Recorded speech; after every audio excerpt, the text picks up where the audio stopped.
Je lis au nom de Jésus-Christ. Amen. Jésus lui dit, femme, pourquoi pleures-tu? Qui cherches-tu? Elle pensait que c'était le jardinier. Lui dit, Seigneur, si c'est toi qui l'as emporté, dis-moi où tu l'as mis et je le prendrai. Amen. Nous prenons le livre de Luc, chapitre 2. On lit 6 à 10. Luc 2, 6 à 10. Pendant qu'ils étaient là, le temps où Marie devait accoucher arriva, et elle enfanta son fils premier-né. Elle émaillota et le coucha dans une crèche parce qu'il n'y avait pas de place pour eux dans l'hôtellerie. Amen. Il y avait dans cette même contrée des bergers qui passaient dans les champs les veilles de la nuit pour garder leurs troupeaux. Et voici un ange du Seigneur leur apparut, et la gloire du Seigneur resplendit autour d'eux. Ils furent saisis d'une grande frayeur. Mais l'ange leur dit, ne craignez point, car je vous annonce une bonne nouvelle qui sera pour vous, pour tout le peuple, le sujet d'une grande joie. Amen. C'est aujourd'hui dans la ville de David, il vous est né un sauveur qui est le Christ, le Seigneur. Amen. Et voici à quel signe vous le reconnaîtrez. Vous trouverez un enfant émailloté et couché dans une crèche. Amen. Et soudain, il se joignit à l'ange une multitude de l'armée céleste, louant Dieu en disant, gloire à Dieu dans les lieux très hauts, et paix sur la terre parmi les hommes qu'il agrée. Amen. Ah, on peut s'arrêter là. Nous ajoutons Genèse chapitre 41 au 25e verset. Genèse 41, 25. Genèse chapitre 41, un 5e verset. Joseph dit à Pharaon, c'est qu'à songer Pharaon est une seule chose. Dieu a fait connaître à Pharaon ce qu'il va faire. Ah. Amen. On peut s'asseoir en acclamant plus fort pour la gloire de Dieu.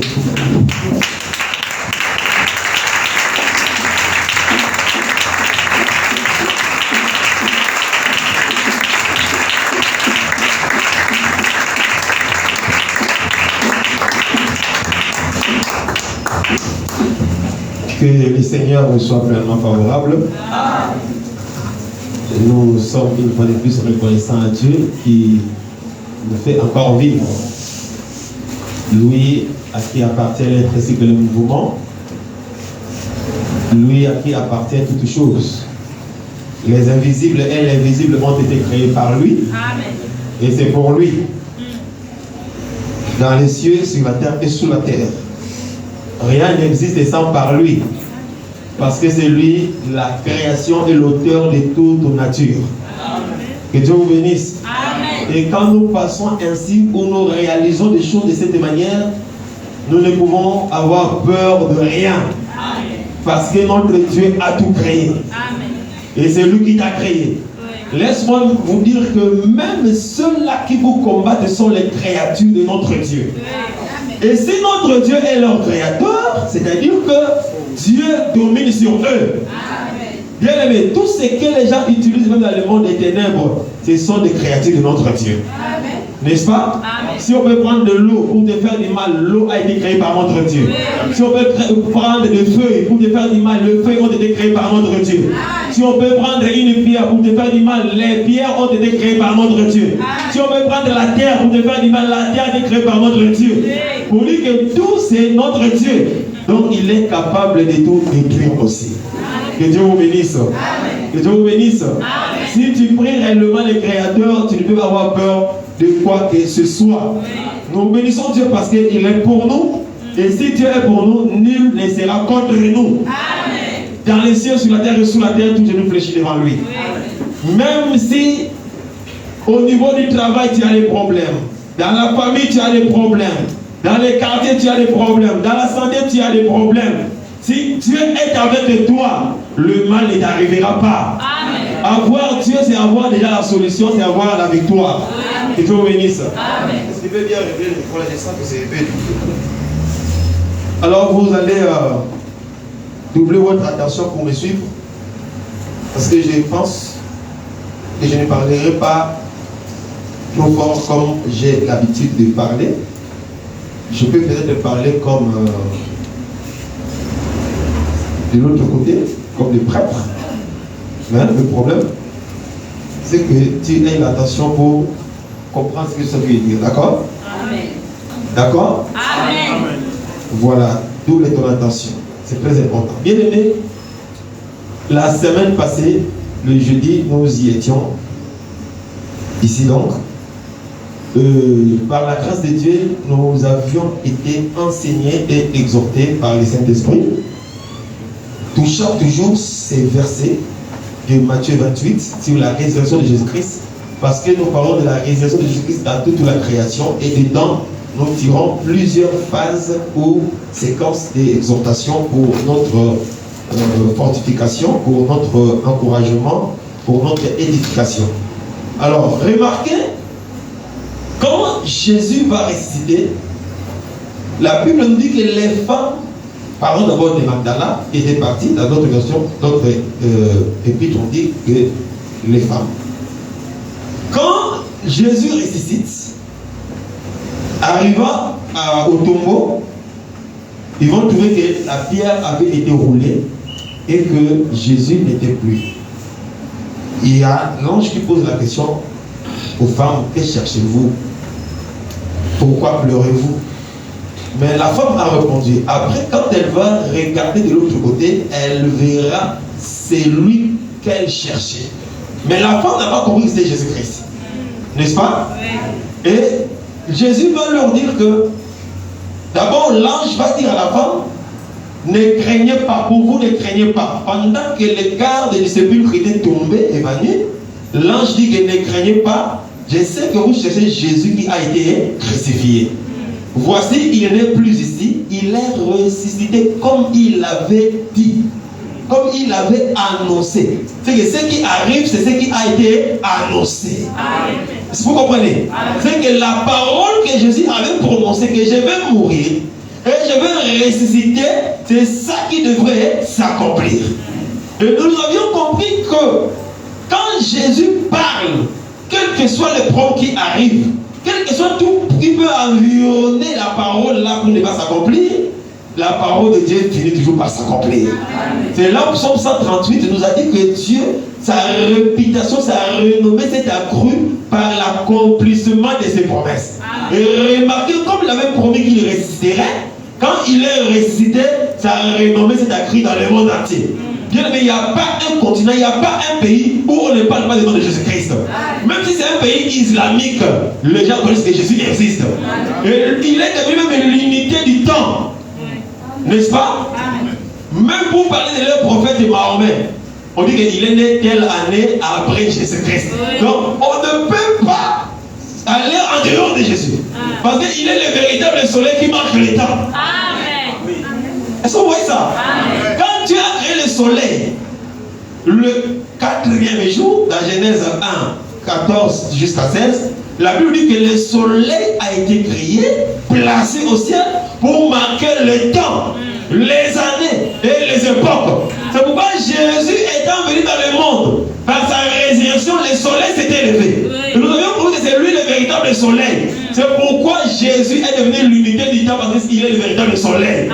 Dans l'histoire, Jésus c'est le millier. Tu ne peux pas parler de l'histoire sans Jésus. Même si vous refusez de l'adorer, vous allez parler de lui dans votre histoire.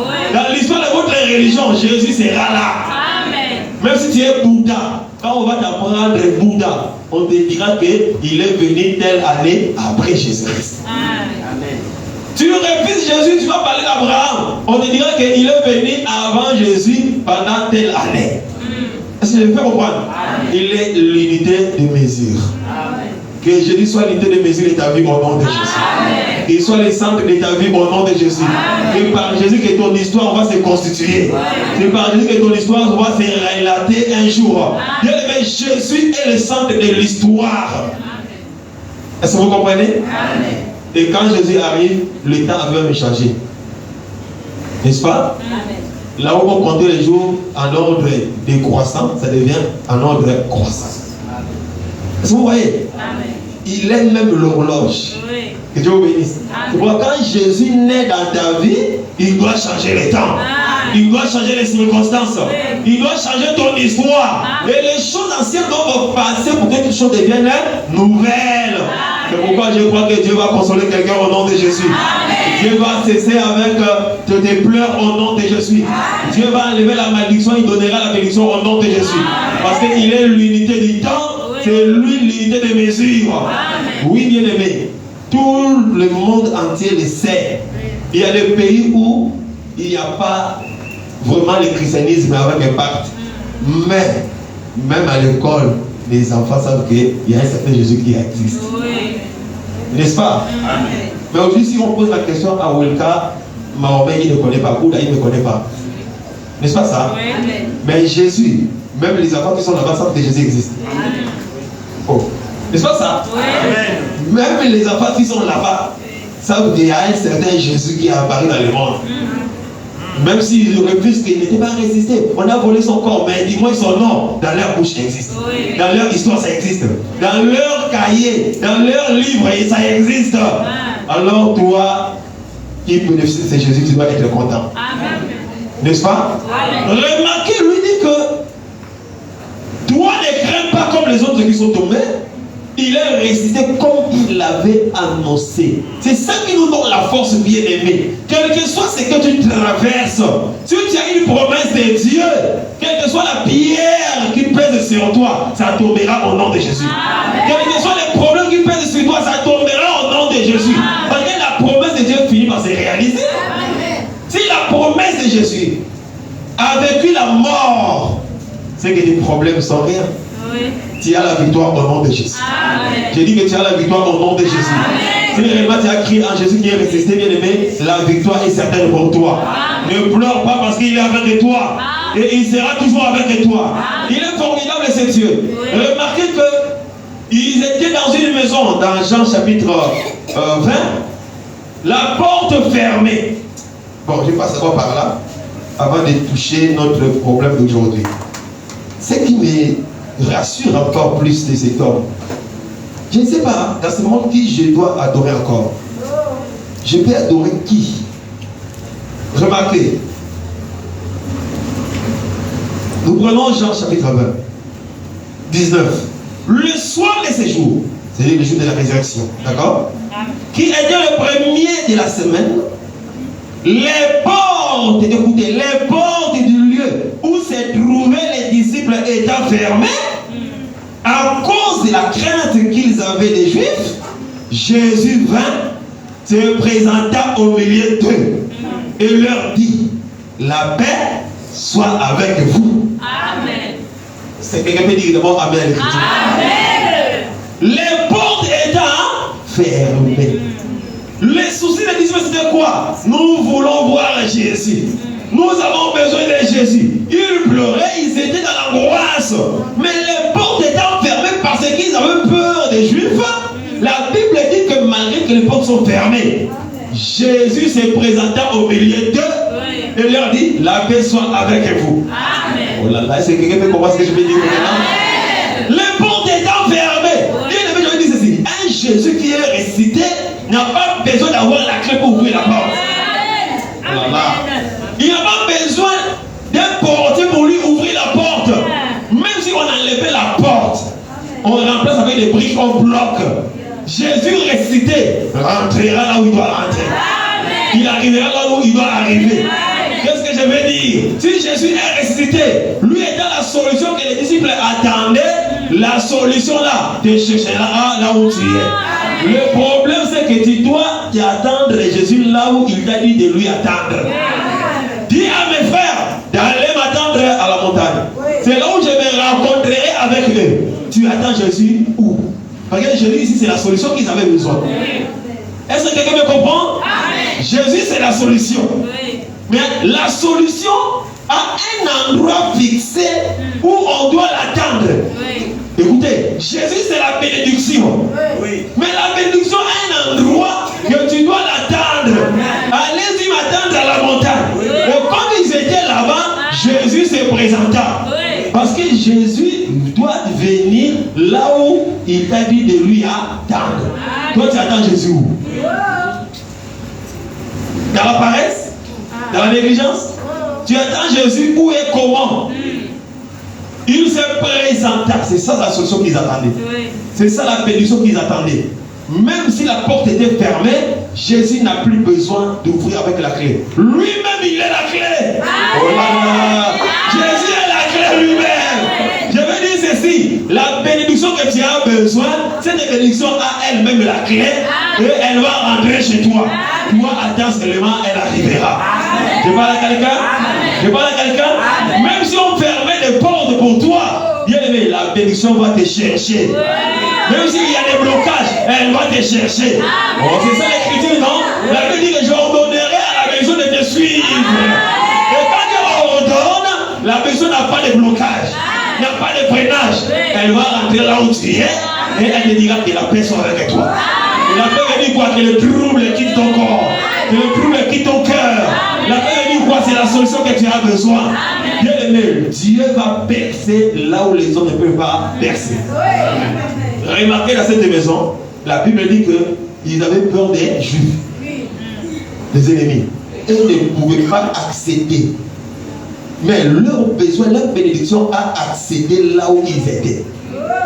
Ma prière, c'est que ce matin, la bénédiction que tu as besoin accède dans ta vie. Que la bénédiction accède à tes affaires, dans ta maison, dans ta santé. C'est que tu as besoin, ça doit accéder. Et c'est là au nom de Jésus-Christ. Personne ne bloquera l'onction de Dieu contre ta vie. D'accord? Dieu, quand il te localise, il arrive là où tu es. Le problème, c'est qu'il y a un endroit approprié pour attendre que l'élection arrive. Quel que soit ton problème, quand il arrive, il n'a pas besoin de secours de qui que ce soit. D'accord? Il se présente dans la maison directement. J'aime ça.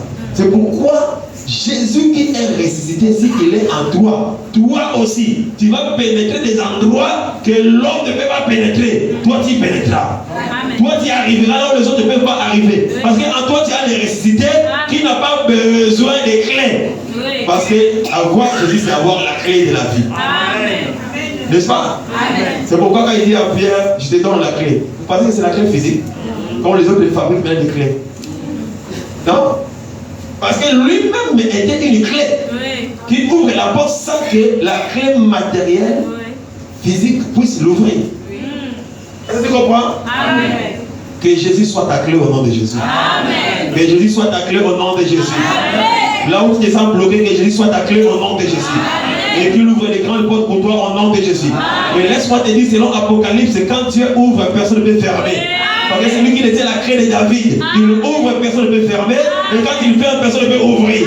Je vais te dire ceci. Quand Dieu ouvre une porte de bénédiction, tu rentres dedans. Lui me ferme pour que la malédiction n'entre pas. Et quand il ferme, la malédiction n'entrera plus au nom de Jésus. Parce que lui, quand il ferme, personne ne peut rentrer. Vous pouvez comprendre? Il ouvre et il ferme aussi. Dieu a ouvert la porte de la délivrance pour Israël. Vous ne voyez pas ça? Dans les eaux de la mer Rouge. Il a ouvert la porte, n'est-ce pas? Israël traversa. Mais c'est même Dieu a fermé la porte. Pour que l'ennemi n'atteigne pas son peuple. Est-ce que vous voyez cela?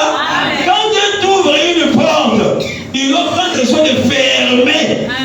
Pour que l'ennemi ne vienne pas te troubler.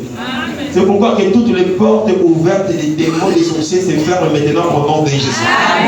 À tout moment que Dieu veut te bénir, il y a toujours des embouteillages, des complications. Que ces portes-là de complications se ferment au nom de Jésus. À tout moment que Dieu veut te guérir, il y a toujours un problème. Que cela se ferme au nom de Jésus. Et que les portes du du bonheur s'ouvre pour vous et que chacun possède son bonheur au nom de Jésus. J'aime ce Dieu, j'aime ce Jésus ressuscité parce qu'il n'a plus de barrière. J'aime te dire aussi que même si les hommes se liguent contre toi pour se constituer une barrière pour que tu n'évolues pas, bien aimé, eux-mêmes vont tomber au nom de Jésus. Ils tomberont parce que Jésus va les effacer et toi tu passeras ton chemin. C'est pourquoi que les problèmes qui t'embêtent ne te troublent pas. Crois que celui qui a fait la promesse est fidèle et il finira par l'accomplir au nom de Jésus. Que tout homme soit reconnu comme menteur sauf Dieu qui dit vrai. C'est ça la parole. C'est Dieu qui dit vrai. Même moi qui suis pasteur, par faiblesse je peux aussi mentir. Je peux dire quelque chose qui soit fausse.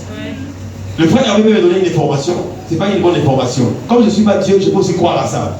Et moi aussi je commence à parler de ça. Alors que c'est une fausse information. Au moment où je commence à divulguer la chose, je deviens aussi moi menteur. Parce que ce que je dis, ce n'est pas vrai. J'ai appris sans vérifier, je commence à divulguer. Mais Dieu n'est pas comme ça. Dieu, c'est la vérification de tout. Il connaît le cœur de l'homme. Il connaît toutes les informations qui se répandent même sur toi. Que ce soit vrai ou faux, Dieu connaît. Vous dites qu'on ne peut pas tromper Dieu. N'est-ce pas? Dieu ne peut jamais mentir. Et j'avais posé la question, qui a la promesse de Dieu dans la salle? La quasi-totalité des gens en avaient. Alors, quelqu'un qui a la promesse ne pleure pas. C'est pourquoi là j'ai dit ne pleure pas. Il est ressuscité. Donc si tu as la promesse, ne pleure pas. La promesse te fera toujours triompher de l'ennemi.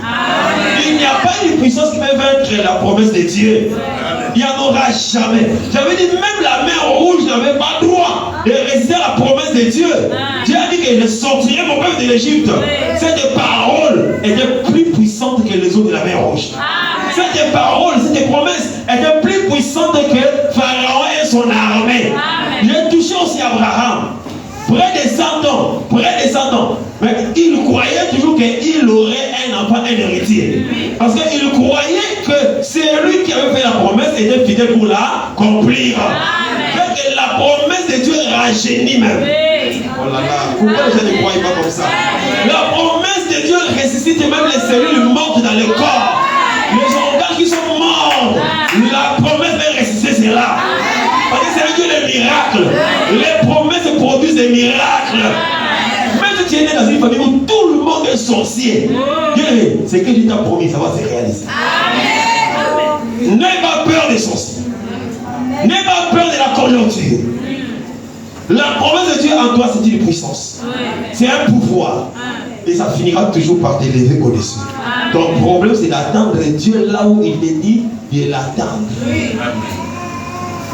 N'est-ce pas? Là où il t'a dit de l'attendre. C'est là le problème. Parce qu'il y a des gens qui pensent que ce que Dieu a dit, ça tarde. Bon, je commence à voir que quand je regarde le miroir, j'ai trop vieilli. Bien-aimé, la promesse n'a rien à voir avec ton âge. Peu importe ton âge. Quand Dieu a dit, je ne dis pas tes pensées. Dieu, quand il a parlé, bien aimé, même à 90 ans, Sarah a eu un enfant, chose impossible. Ménopause x2. Vous dites que la promesse est plus forte que même la ménopause. Mais je vous dis la vérité. La promesse ne regarde pas l'âge. Toi, regarde celui qui a donné la promesse est fini. La Bible dit qu'Abraham n'était plus même fort, un corps isé, et Sarah n'était pas à la mesure d'avoir des enfants. Quelle matrice qu'il pouvait avoir.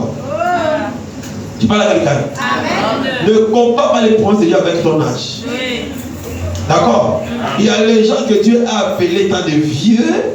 Il y a des gens qu'il a appelés comme tant de jeunes. La grâce de Dieu, elle est multidimensionnelle. Je parle à quelqu'un. Est-ce qu'il y a des gens qui ont les promesses de Dieu ici? Il y a des gens qui ont les promesses de Dieu ici. Acclamez parce que cela va s'accomplir.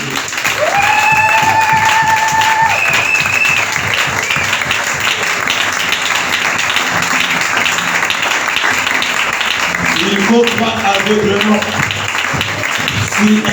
Si Dieu t'a parlé, Les paroles des ancêtres tomberont devant la parole de Dieu. Les paroles des voisins tomberont devant le nom de Jésus-Christ. Les paroles des gagas, des magiciens tomberont au nom de Jésus. Seule la parole de Dieu qui restera debout et qui va s'accomplir à toi. Même si les gens s'élèguent contre toi, bien aimé, tu vas prospérer au nom de Jésus. Les gens qui te maudissent te verront prospérer au nom de Jésus. Les gens qui cherchent ta mort te verront vivre longtemps au nom de Jésus. Il y a des gens qui s'attendent même de ta mort, mais ils ne verront pas ça. Je l'ai dit au nom de Jésus. Ils vont attendre de fatiguer. Regardez, bien aimé, dans les Actes des Apôtres, Paul, après être épargné du naufrage, il va accoster quelque part. Pendant qu'il s'échauffait avec les arbrisseaux, la Bible dit qu'il y avait une vipère dedans. Et la vipère s'est enlacée sur sa main. Écoutez les barbares, voilà cet homme, c'est un méchant. La justice de Dieu n'a pas voulu lui laisser échapper. Comme il a échappé dans les naufrages là-bas, Dieu est juste là, il va maintenant mourir. On le regarde comme ça, il a secoué le reptile. La vipère est tombée dans le feu. Maintenant, ils étaient là. Chacun a regardé ses lunettes. La vipère, c'est très dangereux. Il ne passera pas au moins 10 minutes, il va tomber. On va le voir comment il va enfler. Ils ont attendu. Ils regardaient la montre. 5 minutes. Et Pierre était là. Paul était là. Vous voyez tout ce qui était annoncé pour Jésus. Il devait venir, c'est lui le salut de l'humanité. Il devait mourir et ressusciter. Parce qu'il ne parlait que de la parole. Avec ce qu'il dit là, il sera confortable et il va tomber. Il va tomber. Il va tomber. Ils étaient là. Ils regardaient. Rien ne s'est passé. Il n'en fait pas. Lui continue. Tu vois Ézéchiel, verset 7. Tu vois. C'est un monstre comme. Bien aimé, ils ont attendu la mort de Pierre, de Paul, longtemps. Rien ne s'est passé. La vipère, ils ont fait dans le feu, mais c'est la vipère. La vipère, quand elle te pique, ça ne dure pas. Bien aimé, 10 minutes passées, 30 minutes passées, 1 heure passée. Ils se sont dit non, ça c'est un boss. Ça c'est un Dieu parmi les hommes. Ils ont changé le langage. Ils ont gagné la mort à la fin. Ils ont changé le langage. Je sais que ça va se passer aujourd'hui pour toi. Ça va se passer pour toi aujourd'hui. Nous changerons le langage. Ceux qui cherchent à t'enterrer changeront le langage au nom de Jésus-Christ. Parce que dans Paul, il y avait les ressuscités. Paul prêchait la mort et la résurrection. Et il croyait que Jésus avait la puissance en lui. La vipère ou les vénères n'ont rien fait dans le corps de notre frère. Pour dire que même physiquement, bien aimé, n'aie pas peur de quelque chose. Même si quand tu rêves la nuit là, n'aie pas peur. J'ai vu que tu as rêvé, c'est comme un match aller. Tu te réveilles, match retour. Tu frappes dans la prière. N'est-ce pas? Il y a des gens ici, quand ils rêvent la nuit, toute la journée. C'est quoi? J'ai mal rêvé. Je sens que je vais mourir. Tu ne mourras pas. Au nom de Jésus. Amen. Je vais te montrer quelque chose pour te dire attention, réveille dans la prière. Et les gens vont aussi t'intimider pour t'affaiblir. Ta vie, ce n'est pas un songe. Ta vie, c'est une réalité. Amen. Je peux comprendre? Ta vie, ce n'est pas un songe. Mais si ta vie était un songe, imagine d'autres songes que tu as déjà vu dans ta vie. Imagine des songes. Moi, j'ai rêvé une fois, je suis mort. Demandez au pasteur Denis. Je suis mort. On m'a mis dans la morgue. Maintenant, le jour de l'enterrement, moi-même, je suis là. Je donne les orientations, mettez le corps ici. Les gens pleuraient. Et c'était dans l'état de l'enterrement. Et c'est moi qui ordonne toutes les choses. Qui ordonne. À un moment donné, je regarde, l'autre là pleure beaucoup. L'autre est là. Donc moi-même, je regarde mon corps. Moi-même, je ordonne les choses, comment ça doit se dérouler. Imagine si j'étais comme toi. Donc aujourd'hui, là, j'ai peur même des sorties. Parce que là, j'ai rêvé. Je ne sais pas combien de jours dans la mort. Tout ça, j'avais ça dans la tête. Ta vie, ce n'est pas les songes. Amen. Mais les songes que Dieu te promet, dans les songes où il y a des promesses de Dieu, ça c'est une prophétie qui va s'accomplir. Mais si tu viens du diable pour t'intimider, ça tombera au nom de Jésus. Amen. Dieu passe pendant tantôt d'une manière, tantôt N'est-ce pas? Amen. Quelqu'un croit au résister ici? Amen. Quelqu'un croit au résister ici? Amen. Jésus est ressuscité pour faire de nous de nouvelles créatures. Oui. Parce que lui ressuscite et nous voyons tous les éléments de la création pour dire qu'il amène une nouvelle création. Amen. Pourquoi? Parce que quand Adam est tombé, la création avait vieilli. La création était corrompue.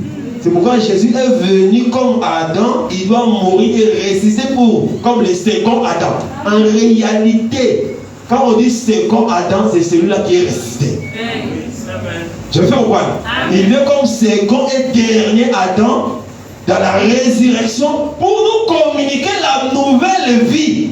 Et une vie supérieure et puissante au-dessus de la mort. C'est pourquoi nous avons l'autorité sur la mort. Et un enfant de Dieu ne meurt pas. Nous, pour nous, c'est un sommeil. Depuis de temps, un jour la trompette sonnera, nous allons nous résister. Si Christ devait résister, veut dire que nous avons la résurrection aussi avec nous. Que Dieu vous bénisse. Et malheur à ceux qui croient à des prophètes qui sont morts et qui sont pourris. N'est-ce pas? J'ai fait partage avec l'un de nos frères qui est déjà trop rare, qui ne vient presque plus. On s'est croisés. Dans ses recherches, il est perturbé, il ne sait pas maintenant où prier. C'est là où les frères, on ne les voit plus. J'ai dit, bon, donc moi, le fruit de tes recherches, je vais t'écouter, on partage. Point par point. Allons-y. Bon, pasteur, premier point. Nous savons que nos ancêtres avaient une puissance. Une puissance, et la Bible dit que les parents sont les dieux de la terre. Les parents. C'est dans quelle Bible où on a écrit que les parents sont les dieux de la terre? Tu peux me donner ça? Oh non! C'est dans la Bible, il dit, donne les versets. Donc il y a les dieux de la terre et les dieux de la ciel. Non, ça n'existe pas. Il n'y a pas un verset qui dit que les parents sont les dieux de la terre. Amen. Ça, c'est dans Apocalypse chapitre 30. Vous comprenez la rage? Oui. Apocalypse 30 veut dire que la Bible s'arrête à l'Apocalypse 22.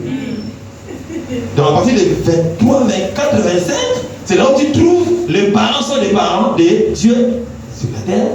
Les enfants sont les anges. Chacun s'est prié 2 fois. Les femmes aussi ont reçu les esprits pour prêcher. Ça, c'est à partir de Apocalypse 23, 24. Et vous prolongez jusqu'à Apocalypse 40. Je lui dis non, ça c'est Apocalypse 30. Est-ce que tu comprends? Apocalypse 30. J'ai dit oui, il faut comme ça. La vie s'arrête à Apocalypse 22. Oh, mais il n'y a pas. J'ai dit, mais pour dire que ça n'existait pas. Est-ce que vous comprenez? Amen.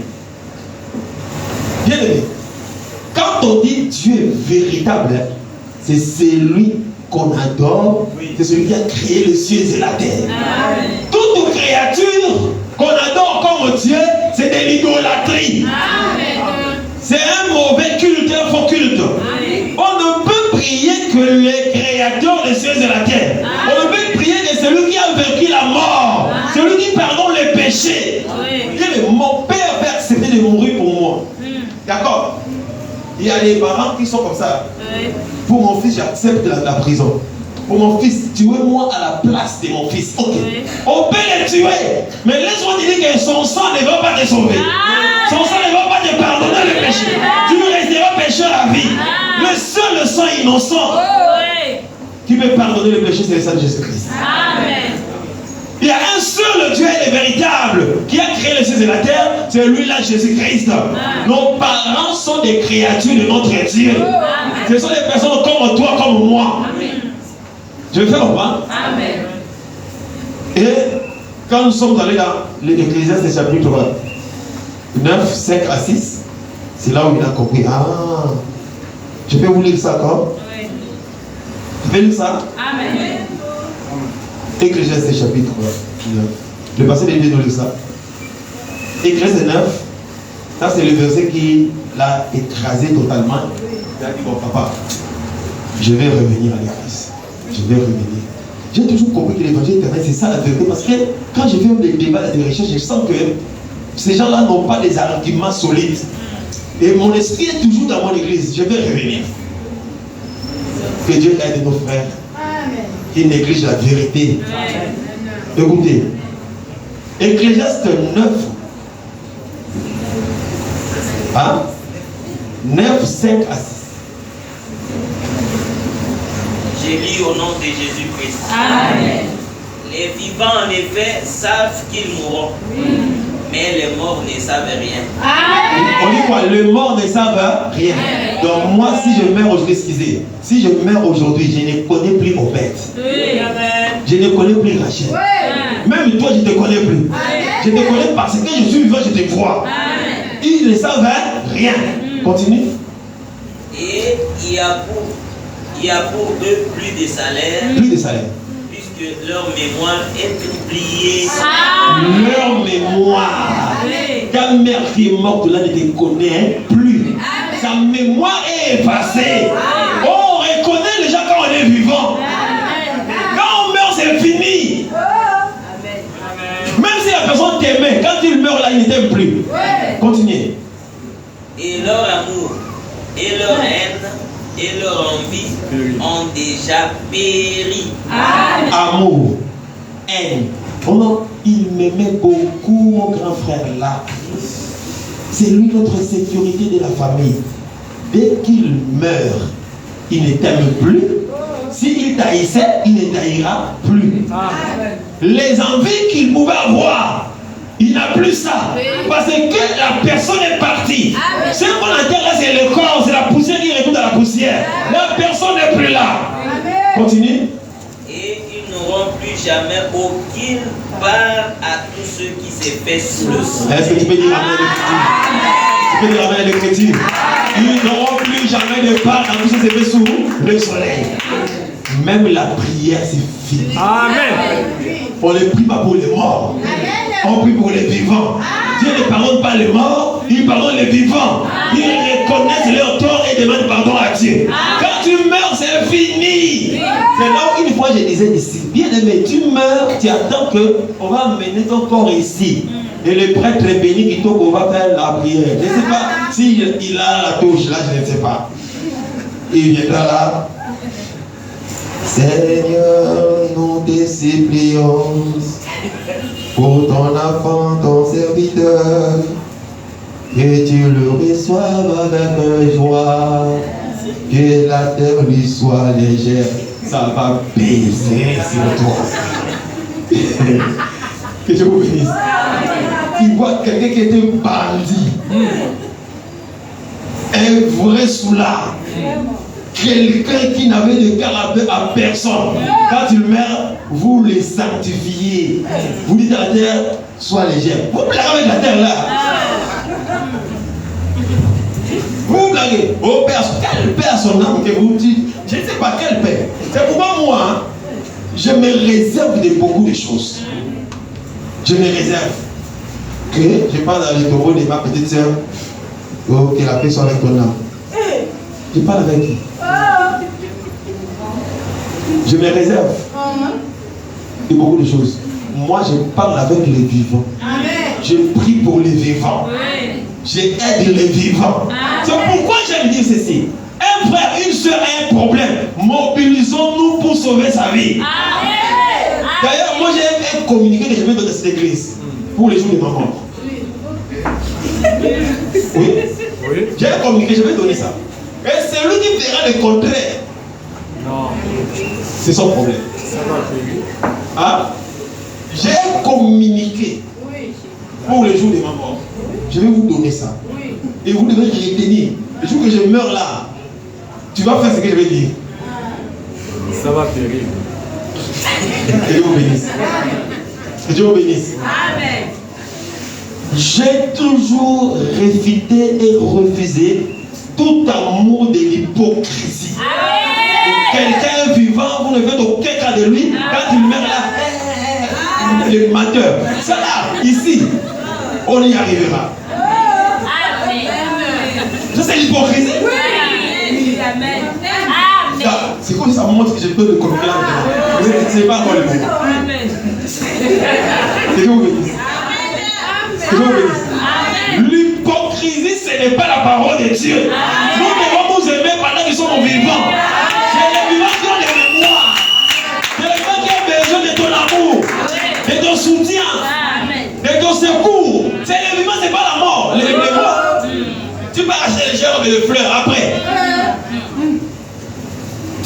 quelqu'un qui est malade, ça demande peut-être 500 000 pour l'opération ou quoi.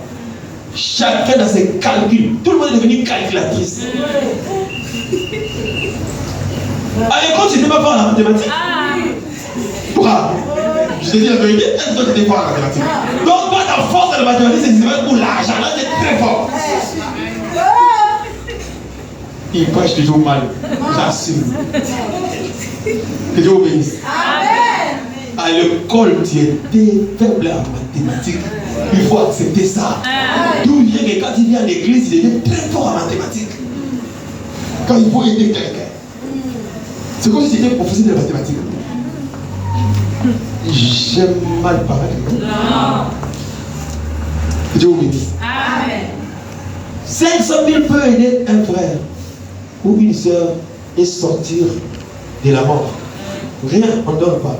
Quand la personne meurt comme ça, l'église cotise 1 million. Au-delà de ce qu'on demandait pour les traitements. Bon, moi, je vais donner 100 000. L'autre mois, je vais donner 200 000. Donc, tu avais cet argent pendant qu'elle était malade. Tu deviens juste, hein? Tu as compris, hein? Oui. C'est l'hypocrisie. Amen. Moi, je n'ai pas contribué à ce truc des deux là. Oui. Quand la personne a un problème, c'est là où je dois contribuer. Parce que je veux voir mon frère vivant. Je veux voir ma soeur vivante. Quand la personne meurt, c'est fini. Après, il ne contribue pas. Oui. Que les païens contribuent. Oui. Mais je contribue parce que c'est la parole. Oui. Vous pouvez comprendre? Mais ça, c'est normal. Les vivants, c'est eux qui ont besoin de ton affection. Tu vas prouver à quelqu'un qui est mort ton affection, tu commences à pleurer, te jeter. Est-ce que la personne, quand elle était vivante, toi, tu pleurais pour ses problèmes? Non, on est des hypocrites. Est-ce que Dieu veut te délivrer? Amen. Est-ce que tu acceptes la délivrance? Amen. Je vais aller comme ça doucement. Vraiment, que le président du culte me supporte. Si on peut aller jusqu'à 14 h, pas de problème.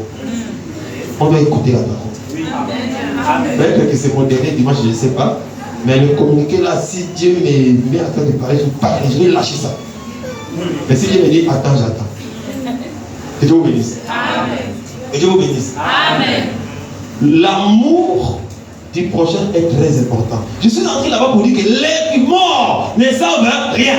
Le monde ne te demande rien. C'est celui qui est vivant qui te demande quelque chose. C'est celui qui est vivant qui a besoin de quelque chose. Même tes prières, c'est lui qui souffrira a besoin de tes prières. Amen. N'est-ce pas ça? Amen. Alors, c'est le verset là qui a écrasé les messieurs de notre frère. Je l'appelle encore notre frère, espérant qu'un jour Dieu va le visiter. On leur dit, ah, non, ça là, j'ai compris. Donc, la version là des ancêtres, le panafricanisme et tout, donc à partir de ça, ça tombe. Il dit, mais est-ce que les autres lisent ça? Il dit, mais ils ont ça dans leur Bible. C'est là où tu vas commencer à rêver des esprits de cimetière. Pourquoi? Parce que ton esprit est lié aux morts. Ton esprit doit être lié à celui qui a vécu la mort. Il s'appelle Jésus-Christ. Que Dieu vous bénisse. N'est pas devant toutes les confessions que tu écoutes dehors là-bas. Accroche-toi à l'évangile éternel, l'évangile de la vérité, et Dieu te bénira. Amen. Je vais passer. Amen. Tu as compris? Amen. Que Dieu te communique l'amour envers tes frères vivants au nom de Jésus. Amen. Envers tes sœurs vivantes au nom de Jésus-Christ. Amen. Que tu sois une vraie sœur, un vrai frère envers les autres. Amen. On a toujours besoin de toi. Tout frère ici a besoin de toi. Toute sœur ici a besoin de toi. Parce que nous formons un seul corps. D'où vient que c'est quand on meurt, c'est là où on devrait devenir famille. Ça, c'est une mauvaise famille. N'est-ce pas? N'est-ce pas ça? L'enterrement coûte 2 millions et quelques, ça va sortir. Mais le traitement de 500 000, ce n'est pas sorti. Ça, on est des sorciers. N'est-ce pas? Retiens ce que j'ai dit aujourd'hui. C'est la sorcellerie. Pirement africaine sans base. J'ai communiqué, je vais arrêter. Voilà. Parce que souvent quand je me déplace, j'ai beaucoup de soucis de mon frère venir. Il reste avec vous. Vous le faites trop souffrir. Heureusement que c'est un garçon. Sinon, Un jour, tu peux constater le revient, non? Le frère vient voyager. Il a voyagé. Et là, ça dit que non, ça, c'est une grosse pierre qui pèse tellement. Non, il ne faut pas être comme ça. N'est-ce pas? L'amour, on en a besoin quand on est vivant, c'est pas quand on meurt. Est-ce que je me fais comprendre? Amen. Je me fais comprendre? Amen. Ok. Je ne veux pas que vous soyez attristés, mais la tristesse, selon la parole, amène à la repentance, c'est une bonne chose. D'accord? Comprenez ces choses. Pendant qu'on est vivant, on doit sentir que nous sommes une famille. Et c'est très très important. Alors, pour aujourd'hui, je commence maintenant ma prédication. Je vais commencer maintenant. Donnez-moi un marqueur. Nous parlons de la résurrection de Christ, qui est sa seconde naissance. N'est-ce pas? Parce que la parole lui fait dire que j'étais engendré aujourd'hui, c'est après sa résurrection. N'est-ce pas? Et Romains 1, au 4e verset, Jésus est appelé Fils de Dieu après sa résurrection. C'est que quand il naît de la terre, il est Fils de Dieu. On a déjà expliqué cela ici.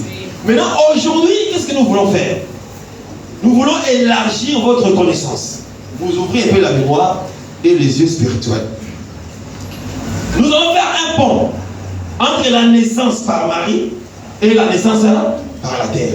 Parce qu'il y a deux naissances, non? Oui. Et dans ces deux naissances, il y a les éléments communs qui expliquent toujours la création. Est-ce que vous comprenez? Remarquez dans les versets qu'on veut les lire. Quand Jésus ressuscite, dans Jean 20, la Bible dit que Marie le voyait comme un jardinier. Donc il était dans les jardins, d'accord? Dans le costume du jardinier. Pour nous parler du début ou du commencement. Et la Bible nous dit que c'est l'ange qui est descendu du ciel.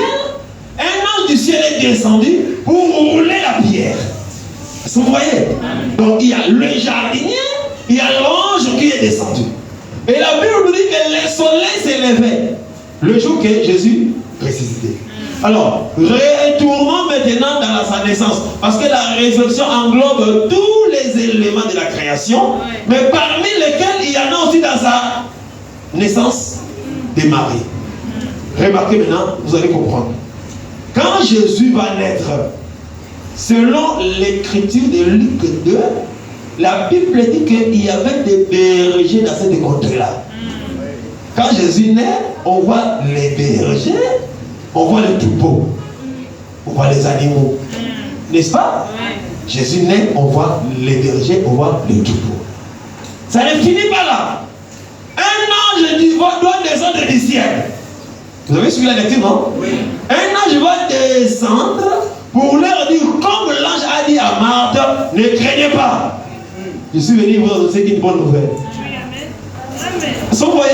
Amen. Il y a les bergers, l'ange du ciel qui dit ne craignez pas. Et pendant que l'ange parlait, la Bible dit que une armée céleste est descendue, n'est-ce pas? Et ils ont chanté ensemble avec les bergers.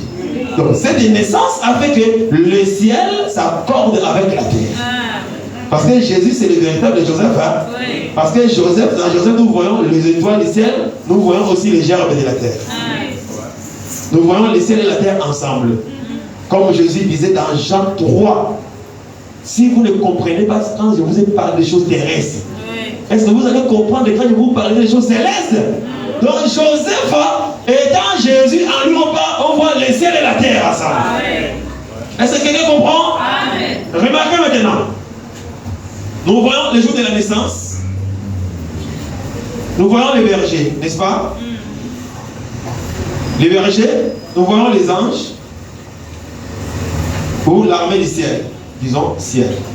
N'est-ce pas? Et dans sa naissance aussi, vous allez remarquer que les manches de l'Orient devraient suivre l'étoile jusqu'à là où était Jésus. N'est-ce pas ça? Amen. Nous voyons aussi l'étoile. C'est toujours la naissance de Jésus ici. Ça, c'est la naissance par Marie. Mais quand nous prenons la naissance par la terre, ici c'est par Marie, et la naissance par la terre, que nous appelons la résurrection, on avait vu tous les éléments, n'est-ce pas? On a vu le soleil, n'est-ce pas?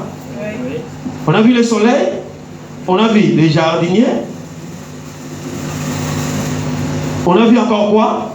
Le ciel, les anges, la terre qui a tremblé, n'est-ce pas? On a vu le sommet de la montagne que nous avons aussi identifié par le ciel, c'est la même chose. Et nous avions vu le poisson. Le poisson. Et on a vu encore, c'était quoi? Le pain, par sa résurrection.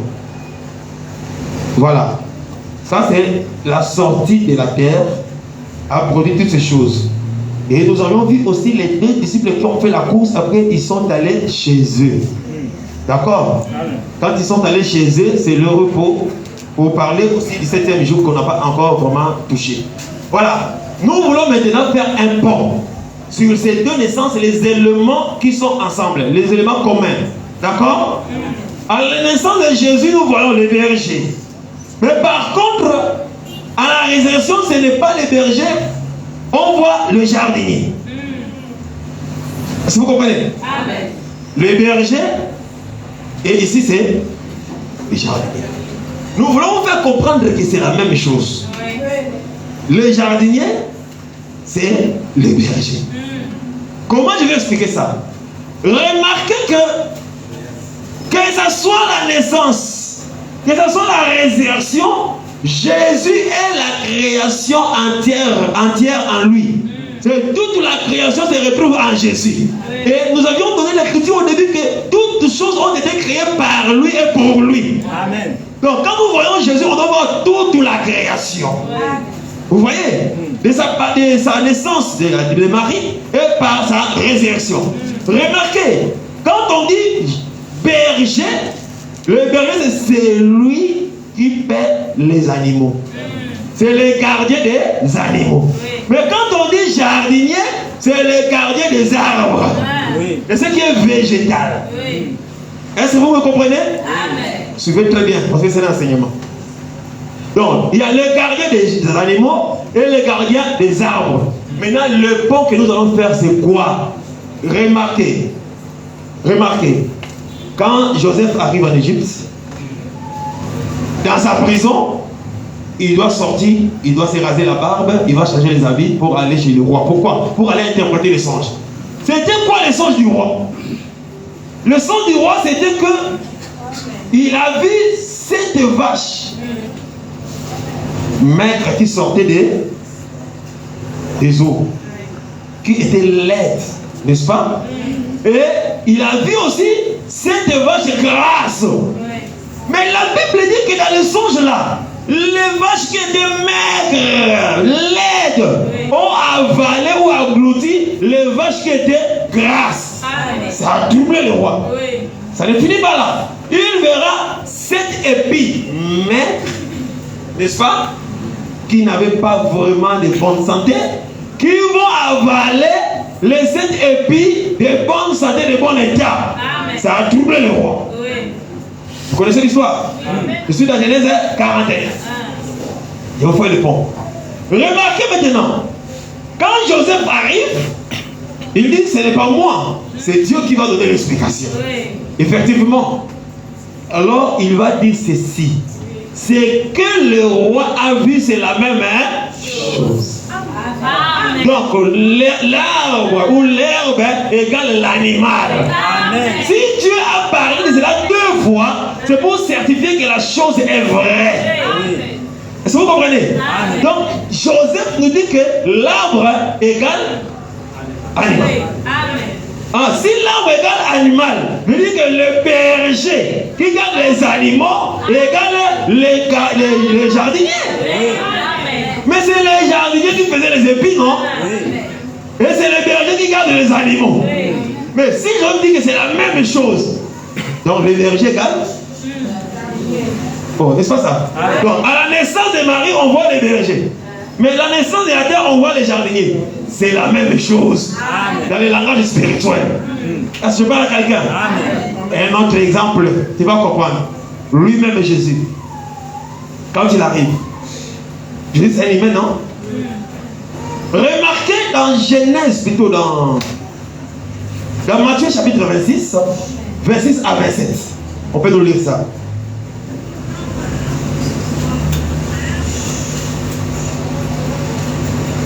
Genèse 26, 26 à 27. Quand il va... Matthieu, plutôt, pourquoi je dis Genèse? Excusez-moi. Matthieu 26, 26 à 27.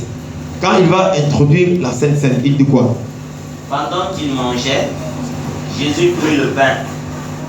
Et après avoir rendu grâce, il le rompit et le donna aux disciples en disant: Prenez, mangez, ceci est mon corps.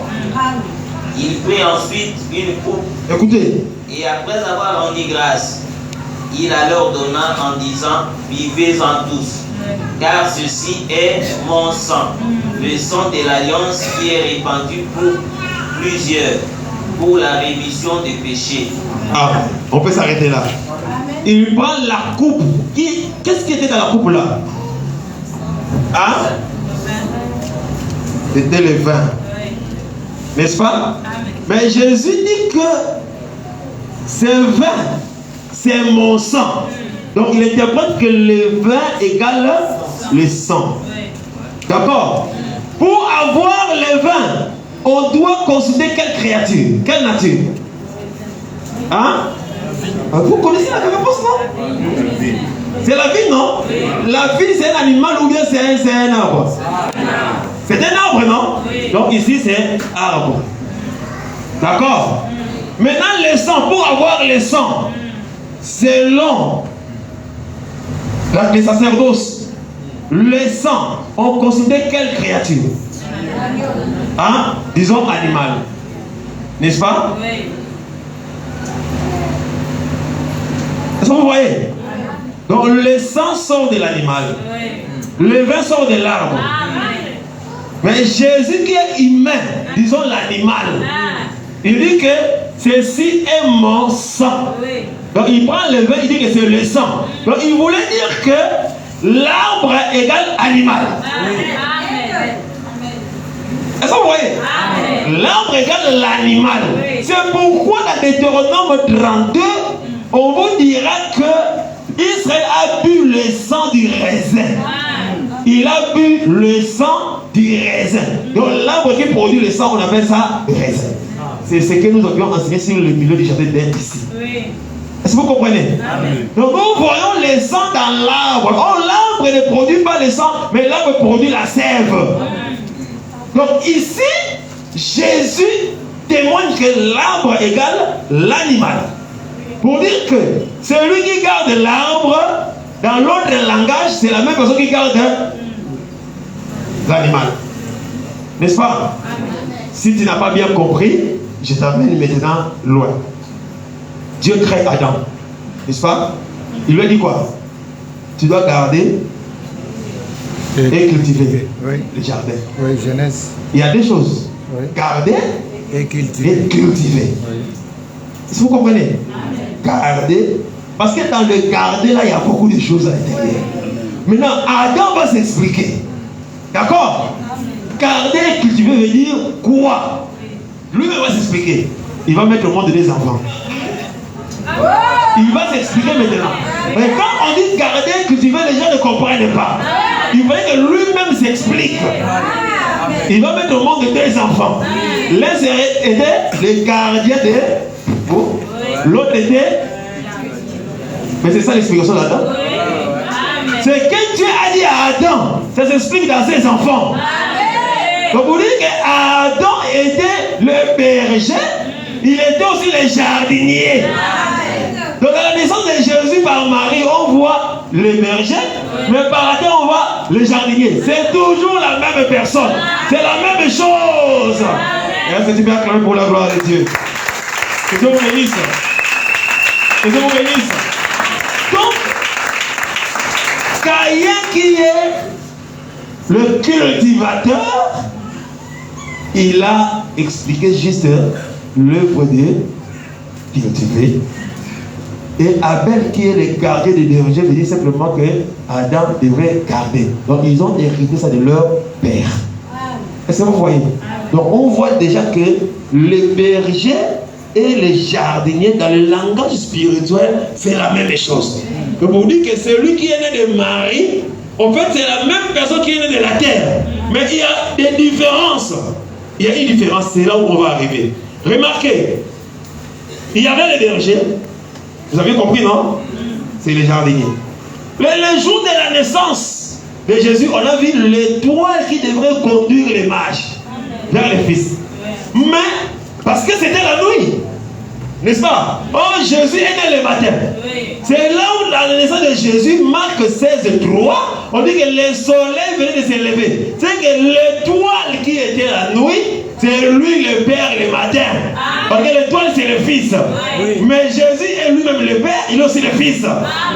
Est-ce que vous voyez? C'est pourquoi nous voyons par la résurrection, il prend le costume du soleil parce qu'il est le Père véritable.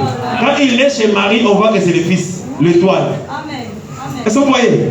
Mais en réalité, le Fils là, c'est le Père.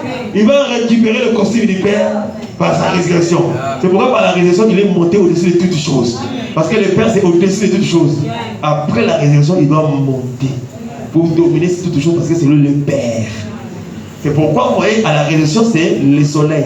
En réalité, le soleil, c'est ça aussi l'étoile. N'est-ce pas ça? Vous voyez la concordance, non? C'est pas fini. Le jour de la naissance, on a vu l'ange descendre et l'armée du ciel descendre. À la résurrection de Christ, nous avons vu un ange qui est descendu rouler la pierre. Amen. Vous ne voyez pas ça? Amen. Bon, les autres sont perdus, les regards.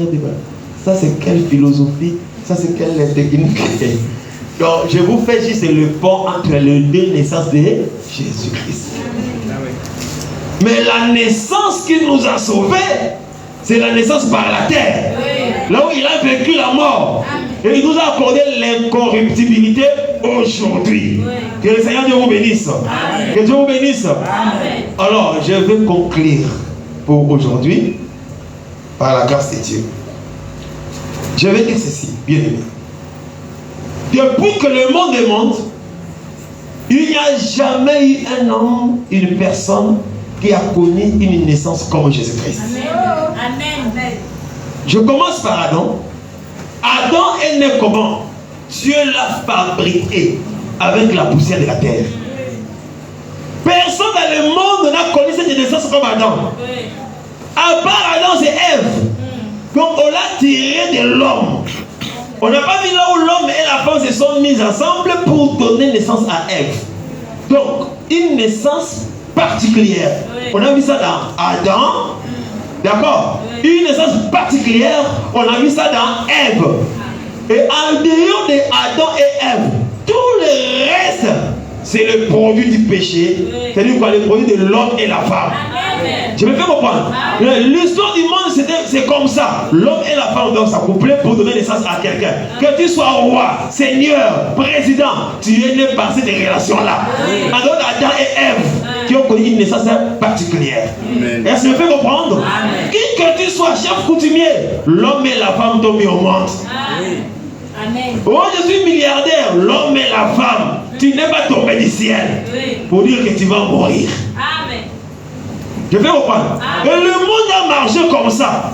Mais un jour, il y a encore une autre naissance particulière qui va arriver. Une femme vierge tombe enceinte. Il y a les trois naissances là. Nous allons vous expliquer ça. La naissance d'Adam, la naissance d'Ève et la naissance de Jésus-Christ. Ces trois naissances cachent beaucoup de prophéties bibliques, cachent beaucoup de révélations. Est-ce que vous voyez? Et on ne peut pas comparer cet homme avec les autres. Une femme vierge tombe enceinte, elle le met au monde, et la même personne née d'une vierge, il va rentrer dans la terre, il va sortir vivant jusqu'aujourd'hui. Et il demeure vivant. Oh, les anges ont dit, mais pourquoi cherchez-vous celui qui est vivant parmi les morts? On ne cherchera jamais Jésus parmi les morts. On ne cherche pas quelqu'un. Jésus n'est pas parmi les morts. Tiens, c'est un mort. Branham, c'est un mort. Mahomet, c'est un mort. Jésus n'est pas parmi ces gens-là. Il s'est distingué. Oh, je te dis la vérité. Amen. Ceux qui semblent être vivants aujourd'hui sont des morts, ils mourront. Mais Jésus, on dit, pourquoi cherchez-vous celui qui est vivant parmi les morts? Ne cherche pas Jésus parmi les médecins. Ne cherche pas Jésus parmi tes ancêtres. Ne cherche pas Jésus parmi tes parents. Jésus est spécial. Il est monté au-dessus de tout. La pesanteur n'a pas retenu Jésus. Mais tout corps dans l'espace doit être retenu par, réclamé par la pesanteur. Pourquoi? Parce que ce sont des corps qui trouvent leur origine dans la terre. Mais lui qui est venu du ciel, la pesanteur n'avait pas le droit de lui retenir. Il est monté. C'est ça qui nous donne l'espérance qu'un jour nous monterons avec lui. Parce qu'en toi c'est Jésus. En toi c'est Jésus. Et je le répète qu'en toi c'est Jésus-Christ. Celui qui a vécu la mort, il est en toi. Celui qui a vécu la pesanteur, il est en toi. Celui qui a vécu la pauvreté, il est en toi. Celui qui a vécu la malédiction, il est en toi. Celui qui a vécu tout ce qui nous dérange aujourd'hui, il est en toi. Et quand il est monté, avant de monter, il disait aux disciples, encore peu de temps vous me verrez, encore peu de temps vous ne me verrez plus. D'accord? Il devrait d'abord monter, et quand il est monté, il est revenu le jour de la Pentecôte. Le Saint-Esprit, laisse-moi t'informer que c'est Jésus qui est ressuscité. Oui. Tu comprends? Si tu as le Saint-Esprit, tu as Jésus ressuscité en toi. Or, Jésus ressuscité, il fait trembler la terre. Jésus ressuscité, il fait trembler les démons. Et quand Jésus est en toi, bien aimé, ce n'est pas à toi de trembler, c'est à toi de faire trembler les autres. Quand je parle à quelqu'un, tu ne trembleras plus. Amen. Dieu a dit à Jérémie, ne tremble pas de peur que je te fasse trembler devant ces gens-là. Quand tu as peur, Dieu te fera encore trembler. Est-ce que quelqu'un comprend ce que j'ai dit? Tu trembles de quoi? Tu as peur de quoi? C'est lui qui a vécu, il est avec toi. Et ta vie, c'est la victoire au nom de Jésus. Quel que soit là où ça ne marche pas, déclare la victoire au nom de Jésus. Quel que soit là où tu es bloqué, annonce le déblocage au nom de Jésus-Christ. Dieu le sait, ce que tu dis là, c'est ce qui va arriver. Même si on te maudit chaque jour, ça sera sans effet, parce que Christ a porté ta malédiction, et il a vécu la malédiction, et il est venu vivre en toi. Est-ce que tu comprends ça? Tu as compris quelque chose? Si tu as compris, tu te lèves, tu commences à les louer, à les glorifier, et on va prier. Commence à glorifier les Seigneurs. Glorifie les ressuscités. Lui qui a mis le ciel ensemble avec la terre. Le ciel est à la solution, la terre est à les problèmes. Il est la solution à tous tes problèmes. Il est la réponse à tes préoccupations. Il est tout ce dont tu as besoin. Il a vécu toute forme de maladie, de problèmes, de malédiction. Il est le ressuscité du troisième jour. Bien-aimé, lève Dieu. Avec tes acclamations, tu parles. Parle à haute voix.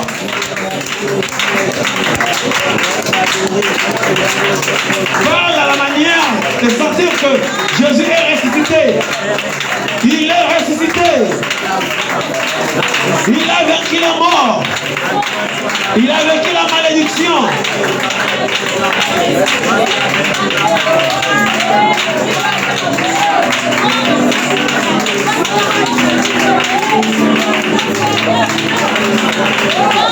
Élève le Seigneur. Il est au-dessus de tes problèmes, au-dessus des difficultés, au-dessus des démons, au-dessus du péché. C'est le Dieu qui pardonne, qui justifie. Le seul qui a vaincu la mort, c'est Jésus. Élève Dieu. Dis-lui que tu es ma guérison, tu es ma délivrance. Parle avec foi que tu es ma délivrance, tu es ma guérison.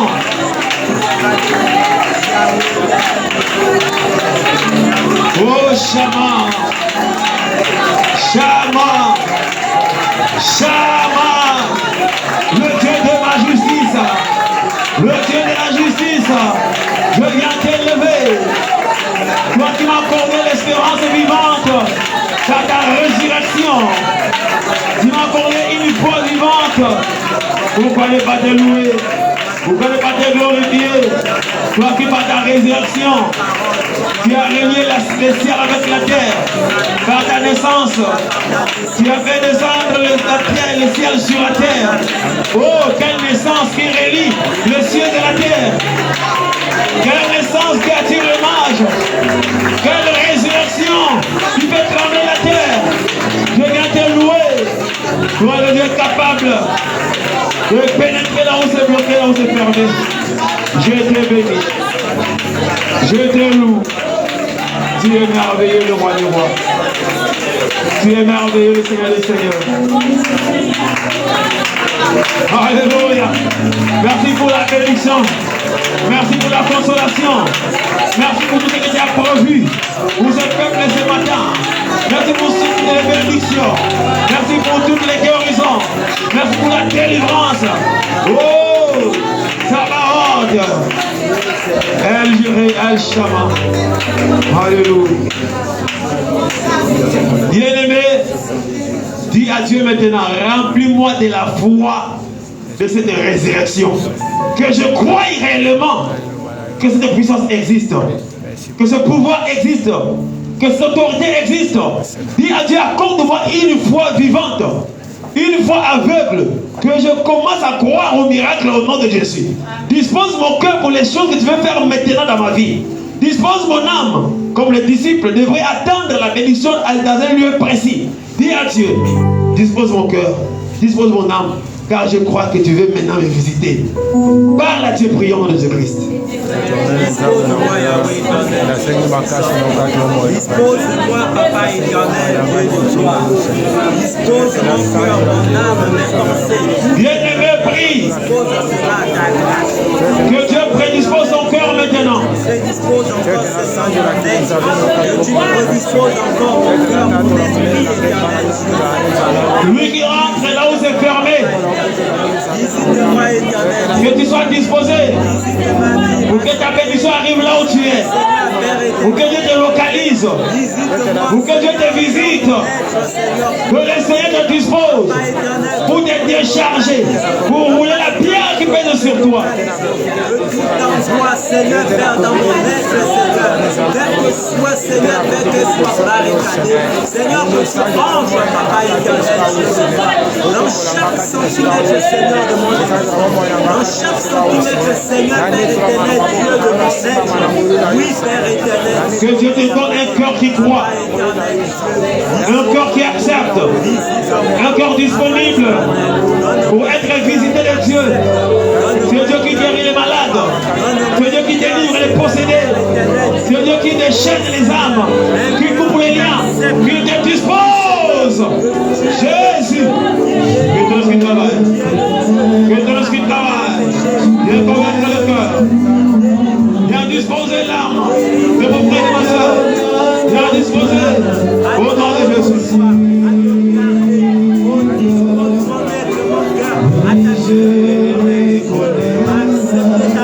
Que tu veux tout et que rien n'est impossible. Je reconnais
ton autorité. Que la puissance de la résurrection m'habite maintenant. Me visite maintenant. Me remplisse maintenant. Sois sensible. Ceux qui sont assis, mettons-nous debout. Nos mains à moitié levées commencent à réclamer l'onction. Et tu vas sentir que Dieu va te toucher. Dieu va commencer à te parler. Il va même t'ouvrir les yeux. Sois connecté. Demande l'onction, la présence de Dieu, la visitation de Dieu. Prions au nom de Christ. Prions. Que le Seigneur te visite. Prie en manière à ce que Dieu te visite.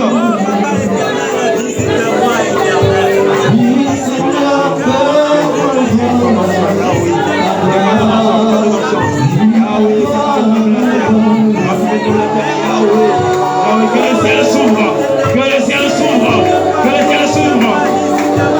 Le Dieu de la résurrection, le Dieu de la résurrection, que le ciel s'ouvre, que ta puissance descende, comme les eaux sont descendues du ciel, que tes anges descendent, que tes anges descendent avec la puissance. Commencez à rouler les pierres, vous roulez les pierres, au nom de Jésus, au nom de Jésus, au nom de Jésus, que le ciel s'ouvre, que le ciel s'ouvre, que le ciel s'ouvre, que le ciel s'ouvre, au nom de Jésus, au nom de Jésus, que le ciel s'ouvre, et que le ange qui roule les pierres, le travail pour redescendre, le travail au nom de Jésus, quand on vient travailler, que le patron ton action, que ta action, ne joue pas, que ton onction saisisse, que ton onction saisisse, que ton onction, ton onction éternelle. Alléluia. Ta puissance, Yahweh, ton onction, ton onction. Dieu qui te touche déjà. Dieu te touche déjà. Sois sensible. Sois sensible. L'onction de Dieu passe sur toi. L'onction de Dieu traverse ton cœur. L'onction de Dieu traverse ton cœur. L'onction qui déchaîne. L'onction qui délivre. L'onction qui guérit. Ça va te traverser. Ça va te toucher là où tu es.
Pour démontrer qu'il était vivant, il est entré dans la maison où toutes les portes étaient fermées.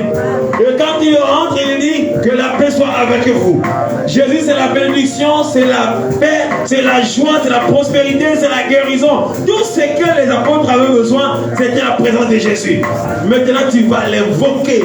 Étant donné qu'il est vivant, que lui-même est à la bénédiction, rentre dans ta vie et te donne tout ce dont tu as besoin. Si tu as besoin de la guérison, qu'il te l'accorde maintenant, pas demain, maintenant. Tu as besoin de la délivrance, qu'il te l'accorde maintenant. Tu lui dis, rentre dans ma vie, délivre-moi.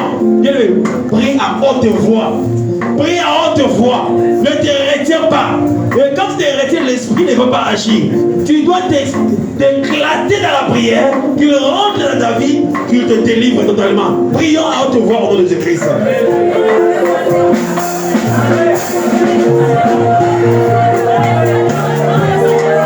Déchaîne-toi.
soient écrasés maintenant au nom de Jésus-Christ. Amen.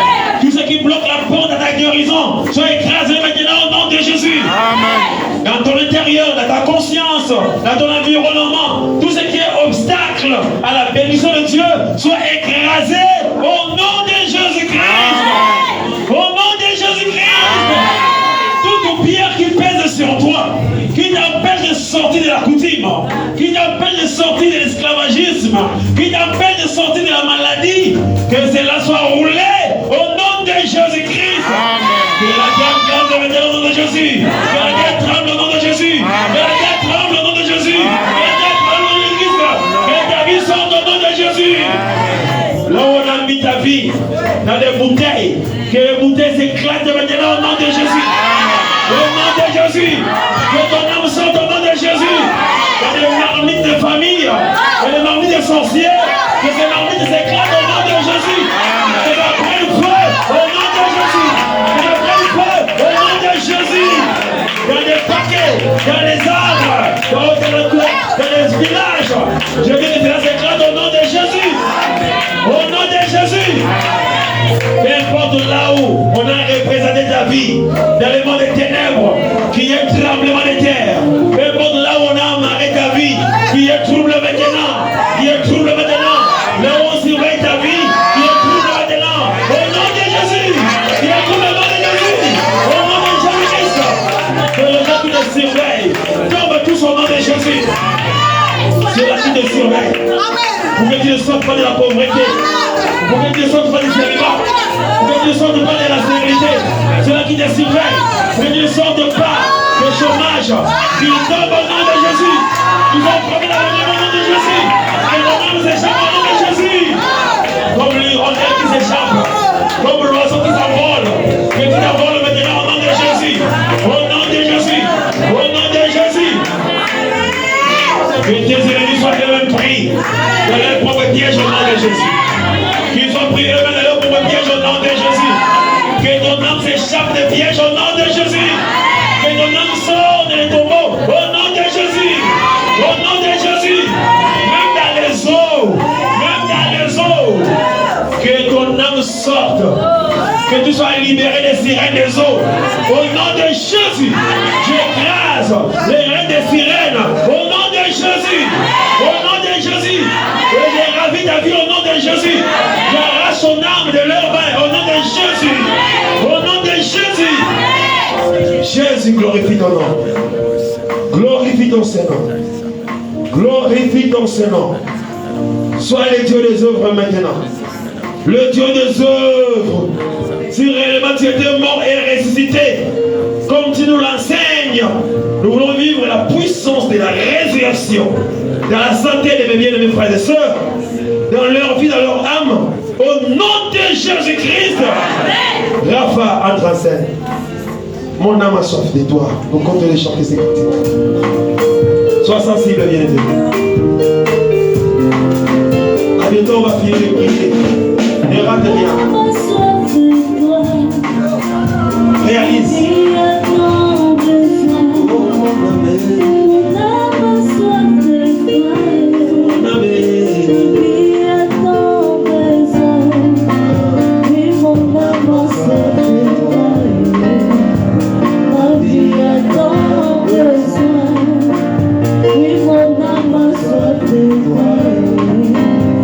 Ma vie est dans, oui mon âme.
sépare la nuit et le jour.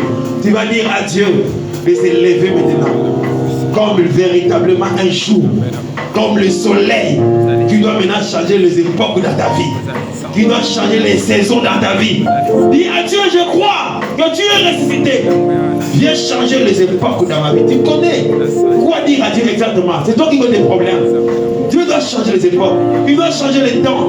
Il doit te séparer des ténèbres. Et tu vas dire à Dieu, je vais vivre encore une fois de plus cette puissance dans ma vie quotidienne. Prions au nom de Jésus-Christ.